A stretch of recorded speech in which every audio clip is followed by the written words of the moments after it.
Assalamualaikum warahmatullahi wabarakatuh. Perkenalkan, nama saya Tia Setiawati, beserta rekan saya. Perkenalkan, nama saya Nova Nurhalia. Di sini saya akan menjelaskan terkait dengan teori dari penelitian yang sudah kami lakukan. Kami meneliti tentang Family Relationship Scale. Kami mengambil teori atau mengadaptasi teori dari Carol Kacin-Kincock pada tahun 2014, yang dimana beliau menjelaskan bahwa Family Relationship Scale adalah skala pengukuran singkat yang digunakan untuk menilai persepsi dewasa awal tentang profil orang tua yang ideal.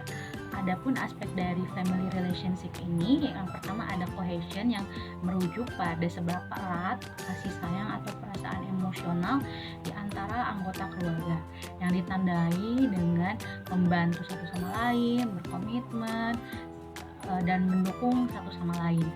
Yang kedua ada expressiveness, yaitu sejauh mana anggota keluarga secara bebas berperilaku secara terbuka dapat mengekspresikan perasaan dan pemikirannya satu sama lain.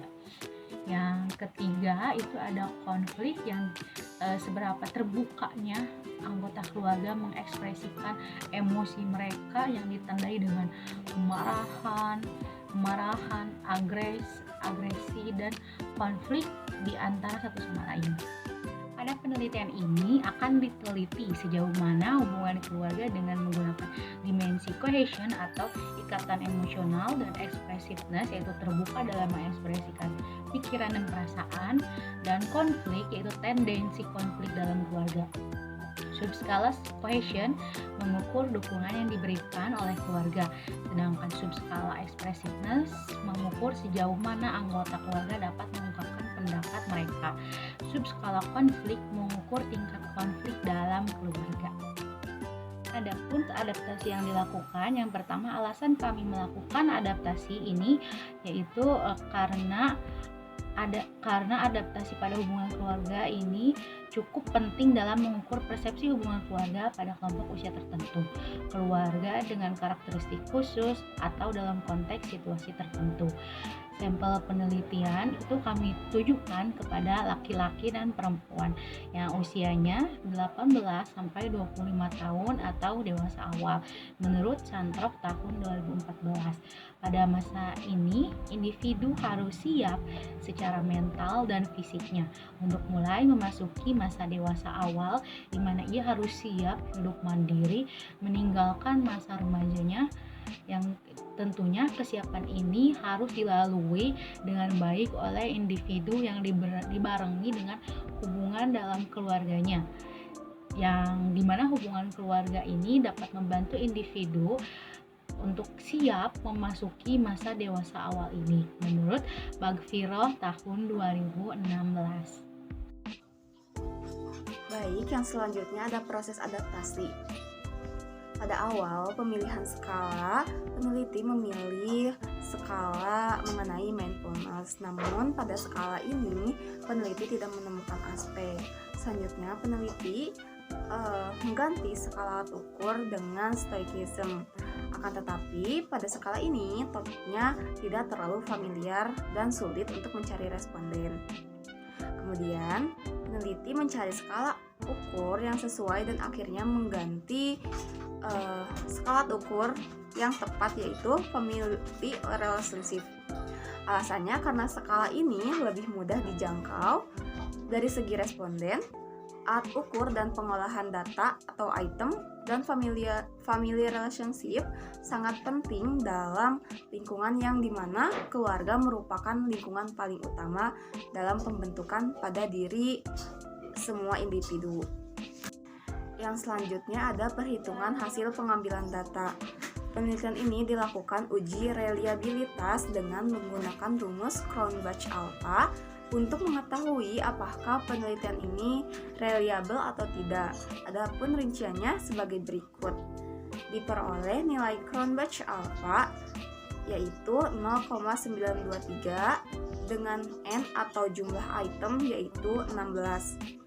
Dari tabel di atas menunjukkan bahwa koefisien kolerasi family relationship sebesar 0,23 berdasarkan kriteria Guilford 1956. Alat ukur ini memiliki reliabilitas sangat tinggi karena nilai Cronbach alpha yang bernilai sebesar 0,923. Maka dapat disimpulkan bahwa instrumen tersebut mempunyai reliabilitas yang sangat tinggi.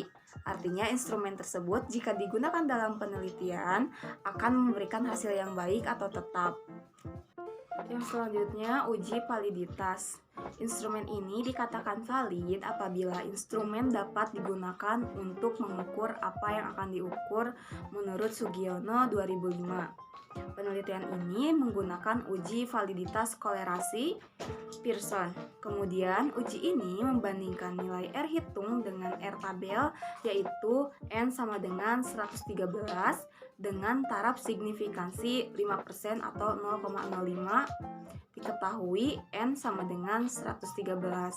Maka DF sama dengan N dikurangi 2, yaitu 113 dikurangi 2 sama dengan 111.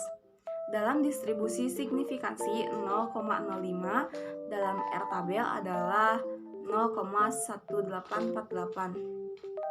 Berdasarkan uji validitas yang dilakukan terhadap skala pengukuran family relationship, maka dapat diambil kesimpulan alat ukur ini merupakan alat ukur yang valid dengan validitas item sebanyak 10 item dinyatakan valid, namun memiliki 6 item yang tidak valid, yaitu pada item FR2, FR5, FR9, FR12, FR16, atau memiliki nilai Pearson correlation di bawah kurang dari R tabel, yaitu 0,1848, memiliki rentang nilai 0,453 sampai 0,676.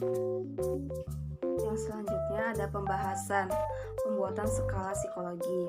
Yang pertama, peneliti memulai mencari variabel yang akan diadaptasi. Kemudian setelah mencari jurnal dan skala alat ukur yang sesuai dan mudah diadaptasi, sampai pada peneliti sepakat untuk mengambil variabel hubungan keluarga family relationship, yang dimana responden ditujukan kepada seorang laki-laki dan perempuan yang berusia dewasa awal, yaitu 18 sampai 24 tahun. Family relationship ini terbagi menjadi beberapa aspek menurut Vogt 2014, yaitu cohesion atau ikatan emosional, expression terbuka dalam mengekspresikan pikiran dan perasaan, dan yang terakhir yaitu konflik atau tendensi konflik dalam keluarga. Kemudian jurnal yang akan diadaptasi ditranslasi ke dalam bahasa Indonesia dengan bantuan dari 2 orang translator yang sudah peneliti cari untuk menerjemahkan semua aspek dan item dari alat ukur yang sudah dipilih. Setelah mendapatkan hasilnya, peneliti memilih 16 item yang paling sesuai untuk digunakan dalam pengambilan data pada kedua hasil dari translator tersebut. Setelah mendapatkan hasil yang sesuai, peneliti mengirimkan hasil tersebut kepada expert judgment. Kemudian ketika sudah ditinjau dan terdapat 3 item yang harus peneliti revisi dari ketepatan penggunaan katanya. Nah, ketika sudah direvisi, peneliti menuangkan hasil item tersebut ke dalam Google Formulir, yang dimana kriteria dalam pengisian alat ukur ini kami hanya menunjukkan kepada seorang laki-laki atau perempuan yang berusia 18 sampai 25 tahun saja. Setelah dilakukan pembuatan di form ini dan dilakukan beberapa kali peninjauan dari dosen dan asisten praktikum, kemudian disetujuilah hasil Google Formulirnya. Maka peneliti melakukan pengambilan data pada responden yang ditujukan. Selanjutnya, validitas dan reliabilitas. Setelah dilakukan perhitungan dengan menggunakan uji reliabilitas, maka didapatkan hasil reliabilitas sebesar 0,923 dengan jumlah 16 item. Berdasarkan hasil uji reliabilitas, penelitian ini termasuk ke dalam kategori reliabilitas yang sangat tinggi, yang dimana semakin mendekati 1,0 maka semakin baik nilai reliabilitasnya. Berdasarkan uji validitas yang dilakukan terhadap skala pengukuran family relationship yang merupakan alat ukur ini adalah alat ukur yang valid. Kekurangan dan kendala dalam proses adaptasi skala dan pengambilan data. Peneliti mengalami kendala pada hasil pengambilan data, di mana terdapat kolom usia yang diisi dengan nama responden, juga terdapat beberapa responden yang usianya tidak sesuai dengan kriteria penelitian. Peneliti juga memiliki kekurangan dalam proses mengadaptasi skala yang sudah lebih dari 2 kali mengganti. Namun sejauh ini tidak ada masalah ataupun kendala yang serius. Maka dapat disimpulkan berdasarkan teori Carlota Ching-Ting-Fock tahun 2014 dengan aspek yaitu cohesion atau kesatuan, expressiveness atau ekspresi, dan konflik.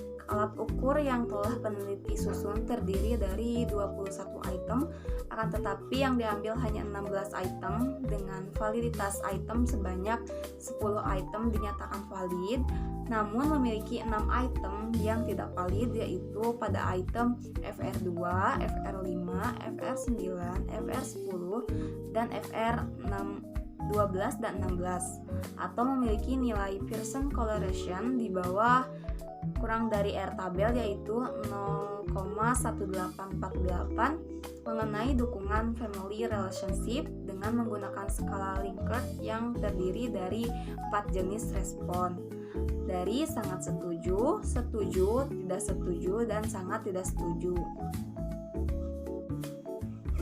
Alat ukur ini disebarkan pada subjek yang memiliki karakteristik yaitu laki-laki dan perempuan berusia dewasa awal. Data yang telah didapatkan kemudian diolah menggunakan SPSS dengan Cronbach alpha untuk mengetahui bagaimana reliabilitas serta validitas dari alat ukur ini. Hasil dari 113 responden semuanya reliable, dengan hasil di atas Cronbach alpha yaitu 0,923 atau 92,3% berdasarkan hasil uji reliabilitas. Penelitian ini termasuk ke dalam kategori reliabilitas sangat tinggi.